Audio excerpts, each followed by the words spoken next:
E aí, cê está bom? Bora continuar a história do nosso vilão loucão. Deixa o like pra nós aí e bora pro vídeo. Continuando a nossa história, o prota pede à garota que o acompanhe. Ela, desesperada, pergunta se ele não confia nela, se não acredita nela. Ele apenas responde, pedindo para ela seguir sem fazer perguntas. Então, ele parte dali e desce algumas escadas, enquanto começa a pensar que, assim como ele esperava, ela ainda não tem a capacidade de ir contra ele. E já que é assim, ele pode mudar as coisas sempre que quiser, se utilizar isso a seu favor.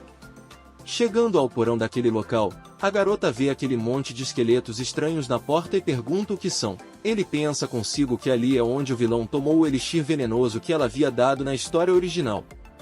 Também é o lugar onde o personagem principal original realizou seu ataque final. O jogo fez parecer que aquele era um local mais pacífico, mas na realidade é um local que reflete muita crueldade à primeira vista. Então, ele explica para sua discípula que todos esses esqueletos eram pessoas do clã Ciclope que viviam na grande montanha Shivan. Uma vez, ele foi enganado pelo líder deles e suportou uma tortura tão extrema que desejou a morte. Esse líder queria roubar seus poderes demoníacos inatos. Mas graças ao seu sangue demoníaco ter ativado no último minuto, ele conseguiu escapar. Depois de completar sua arte demoníaca, a primeira coisa que ele fez foi voltar à montanha para devolver a hospitalidade do clã dos Ciclopes. Ao ouvir isso, a garota pensa que não só o mestre de seu mestre queria tomar seu poder demoníaco, como também o clã Ciclope havia conspirado contra ele. Qualquer pessoa que tenha experimentado esse tipo de tratamento impiedoso e desprezível, se tornaria impiedoso e sem apego pelo mundo. Seu mestre não deveria ter sido tratado dessa maneira. Mas sua irmã mais velha falou para ela sobre o verdadeiro caráter de seu mestre e que, se ela não o matasse dessa vez, quem sabe quantas pessoas pereceriam em suas mãos. Então, ele diz a ela que não é isso que ele quer mostrar, mas o que ele realmente quer mostrar está atrás dessas portas. Eles entram, e há algumas esferas vermelhas flutuando. A garota reconhece aquelas como as pérolas do demônio das sombras, feitas à mão por seu mestre para monitorar cada movimento de uma pessoa e até dar informações sobre seus desejos. Ela lembra-se de sua senpai falando que ela deveria fingir não saber sobre a existência dessas pérolas. Agora, ele está mostrando-as para ela, e ativa as pérolas, que começam a mostrar imagens do passado, onde os caras tentaram matá-la só porque ela estava chorando, e o protagonista chegou e os matou, salvando-a assustada. Ela pergunta quem ele é, e ele responde que é Bai Qingling. Ela implora para que ele salve sua mãe e seu pai, mas ele fala para ela apenas segui-lo. Ela pergunta para onde, e ele responde que vão para casa.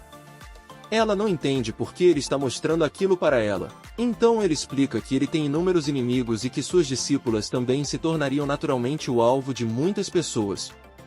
As pérolas do demônio das sombras são táticas para proteger seus discípulos quando estiverem em perigo.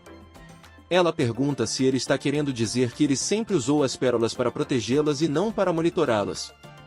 Ele responde que deliberadamente a tratou cruelmente todos esses anos, e todos no mundo sabem que ela tem razão para odiar seu mestre. Sendo assim, se ele morrer acidentalmente, elas terão uma razão para estar do lado do inimigo e se manterem a salvo. Seria melhor se ele pudesse manter isso em segredo para sempre.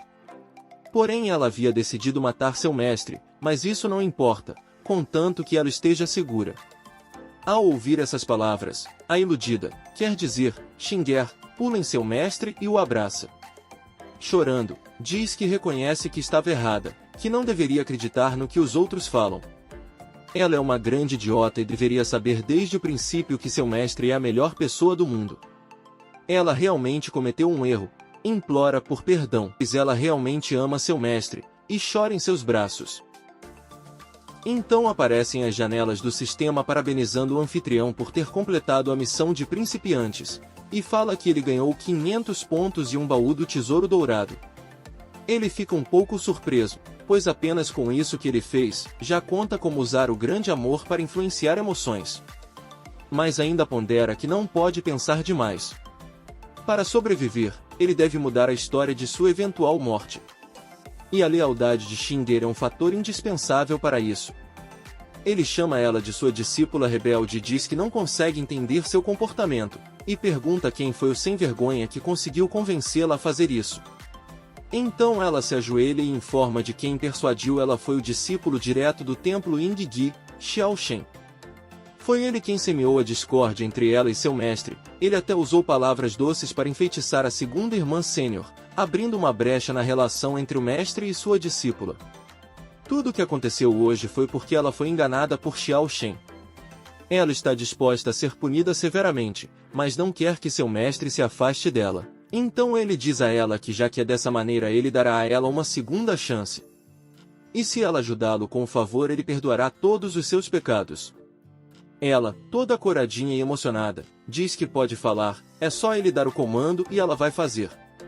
Então a cena corta para Xiao Shen, que está questionando a segunda discípula do prota se Xing'er ainda não saiu de lá, e se o demônio não percebeu que algo estava errado, e que talvez ela tenha sido desmascarada. Mas a segunda discípula responde e conforme ela combinou com Xing'er ela vai informar assim que possível, tendo êxito ou não. Como não há notícias até agora, isso significa que o plano ainda está sendo executado, mas ele não está satisfeito com isso, ele precisa verificar por si mesmo, não pode haver erros.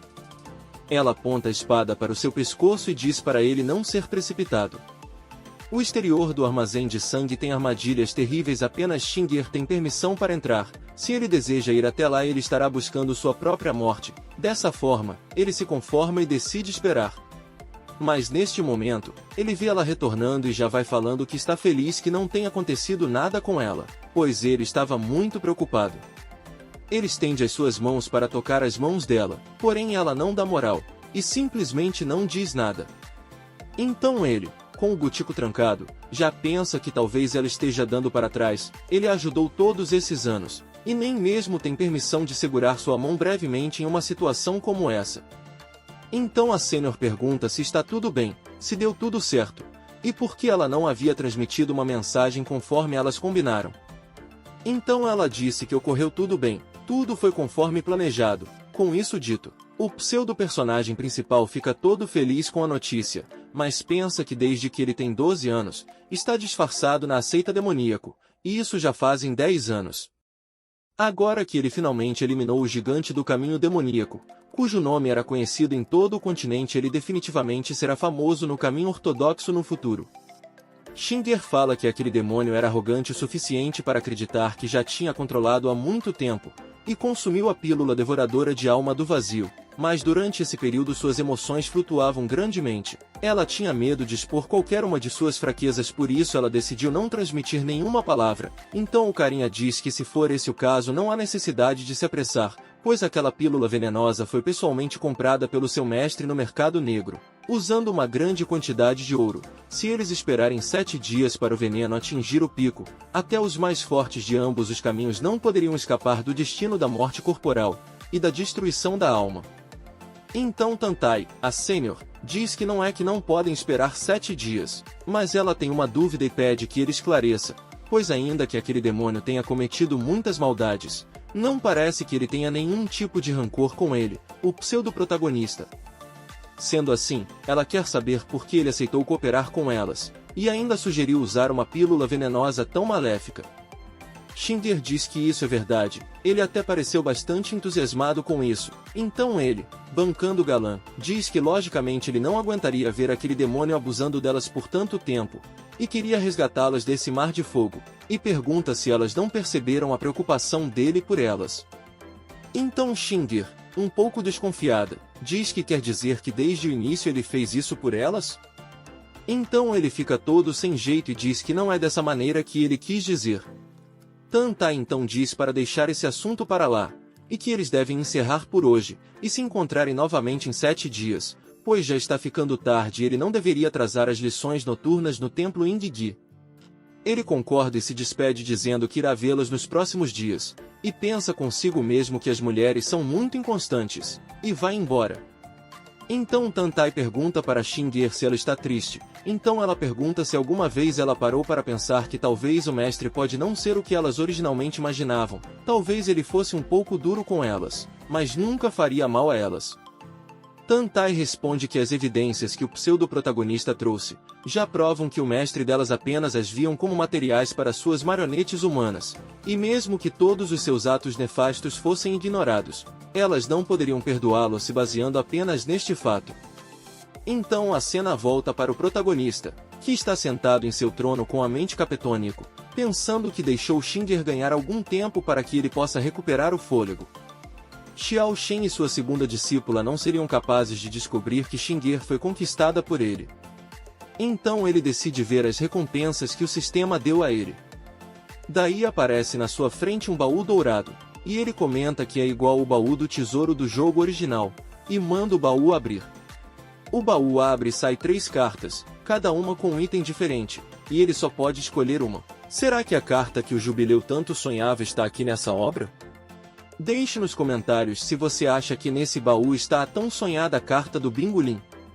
Se você ainda não viu a história do Jubileu, procure aí no YouTube, tem um brother muito massa narrando essa obra.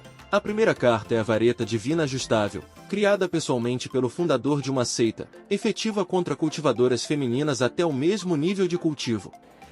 A segunda carta é o Sutra do Dormitório das Artes do Eixo, uma técnica divina criada pelo primeiro ancião ancestral da seita Huan Shi, é capaz de fortalecer temporariamente uma certa parte específica do corpo. Se é que vocês me entendem. Sei. A terceira carta é a carta de experiência de reversão à etapa de cultivação do Senhor Demônio, que reverte o espaço e o tempo para permitir que o anfitrião regresse a qualquer etapa de cultivo. Ele se pergunta o que diabo são essas duas primeiras cartas. Elas foram criadas para a cultivação demoníaca, mas estão claramente sendo usadas para a cultivação humana. Vamos dar aquela amaciada na carne, né, Zorella? Então ele decide escolher a terceira carta que permite voltar a qualquer estágio de cultivação. Isso significa que ele poderia reverter seu cultivo para quando ele estava no auge da etapa de imortalização. E por hoje é isso, pessoal. Deixa o like e não esquece de se inscrever.